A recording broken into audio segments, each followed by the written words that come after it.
आपल्याला राजगिऱ्याची भाजी आपल्याला करायची आहे। राजगिरा हा बघा किती हिरवीगार आणि छान भाजी आहे, ताजी ताजी भाजी आहे। राजगिरा हा अत्यंत पौष्टिक असतो। पालेभाज्या सगळ्याच पौष्टिक असतात, पण राजगिऱ्याची भाजी अजून विशेष उपासाला पण चालते, नवरात्रामध्ये पण ही चालते भाजी। फक्त ही भाजी करताना उपासाला करताना काय करायचं, कूट घालायचं त्याला, अशी डाळ वगैरे घालायचं नाही किंवा डाळीचं पीठ घालायचं नाही, तर कूट घालायचं फक्त। तर ही भाजी आपण आज डाळ टाकून करणार आहोत आणि उपासाला जर करायची असेल तर नुसतं कूट घालून आपण नवरात्रात पण करू शकतो आणि एकादशीला पण ही भाजी चालते। दशमी करायची भगरीची आणि ही भाजी मोकळी करायची कूट टाकून किंवा हटून पण करायची, कूट टाकून हटून करायची। तर ती रेसिपी मी टाकणारच आहे हटून भाजीची। आज आपण मोकळी भाजी याची करणार आहोत। तर त्याच्यासाठी आपल्याला राजगिऱ्याच्या भाजीसाठी लागणारं साहित्य, हा राजगिरा एक पेंडी घेतलेली आहे, आपण धुवून स्वच्छ करून निवडून घेतलेली आहे, स्वच्छ केलेली। तेल आहे फोडणीसाठी, आलं लसूण हिरवी मिरची आणि कोथिंबीर पेस्ट आहे, 4 प्रकारची ही पेस्ट आहे, 4 प्रकार ह्याच्यात घालून आलं लसूण कोथिंबीर हिरवी मिरची।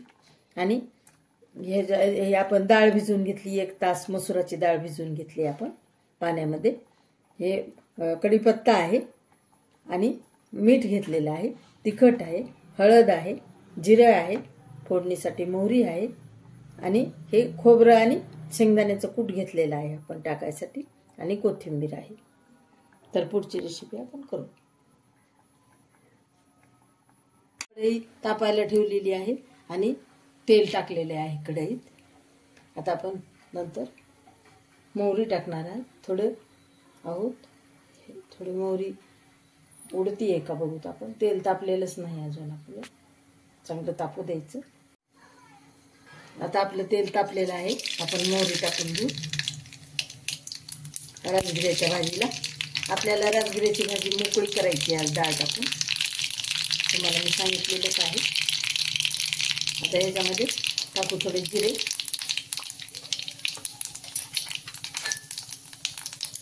त्याच्यात टाकू थोडी आलं लसूण पेस्ट, आलं लसूण कोथिंबीर हिरवी मिरची पेस्ट केली आपण थोडीशी टाकू, गॅस लहान करू टाकू।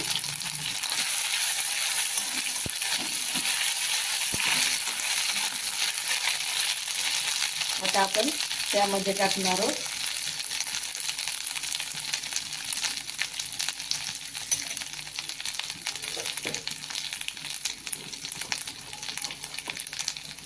हळद, टाकू आपण त्यामध्ये,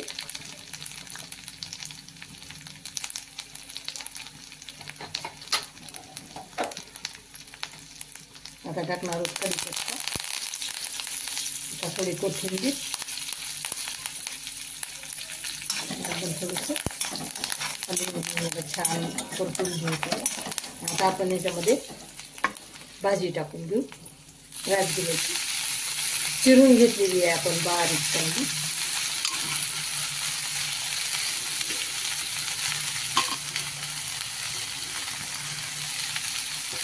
पौष्टिक म्हणून पण आहे आणि रानभाजी म्हणून पण, आणि उपवासाला चालणारी, नवरात्रात चालणारी, एकादशीला चालणारी अशी भाजी आपल्याला नेहमीच उपयोगात येते।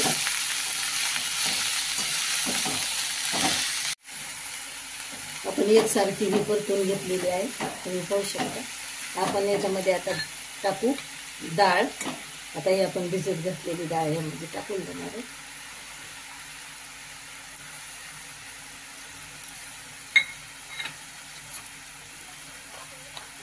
यामध्ये टाकू आपण तिखट, आपल्याला पाहिजे तसं, तुम्ही कमी जास्त वाढवू शकता तिखट। मी जास्त टाकलेलं नाहीये तिखट, मला हे चालत नाही जास्त।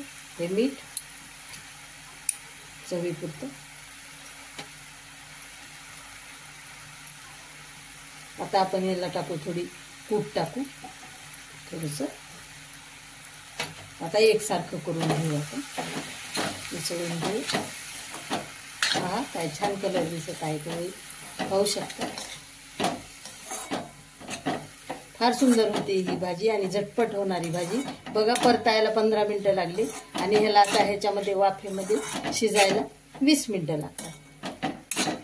30-35 मिनिटामध्ये भाजी होते आपल्याला छान. आणि प्रवासात न्यायला पण ही खूप छान असते, खराब होत नाही. 1-1.5 दिवस जवळजवळ ही खराब होत नाही. 2 दिवस सुद्धा राहू शकते. थोडी मोकळी ठेवायची दुसऱ्या दिवशी, म्हणजे सकाळी पण जाते ते चांगली. प्रवासात उपयोगाला येणारी अशी भाजी आहे. बघा ही आपली भाजी छान शिजत आलेली आहे. शिजते अजून 5 ते 7 मिनिटं आपण ह्याला थोडी परतून घेऊ. केवढी मोठी भाजी होती करताना आपण. आता परतून बघा केवढीशी झालेली. हे झटपट नुसत्या तेलातली भाजी खाण्यासाठी, पौष्टिक भाजी आपल्याला खाण्यासाठी तयार झालेली आहे. आपण गॅस बंद करून टाकू. आता भाजी खाली उतरवून घेऊ. तर ही भाजी तुम्ही नक्की ही भाजी करून पहा, नक्की तुम्हाला आवडेल. आहा किती छान कलर आलेला आहे, तुम्ही पाहू शकता. खूप छान भाजी आहे ही, पौष्टिक पण आहे आणि झटपट होणारी भाजी. नक्की तुम्ही करून पहा. सबस्क्राईब करा, लाईक करा, शेअर करा. तुम्ही माझ्या चॅनलला नवीन असाल तर सबस्क्राईब नक्कीच करा आणि अभिप्राय कळवा. ही नक्की करून पहा.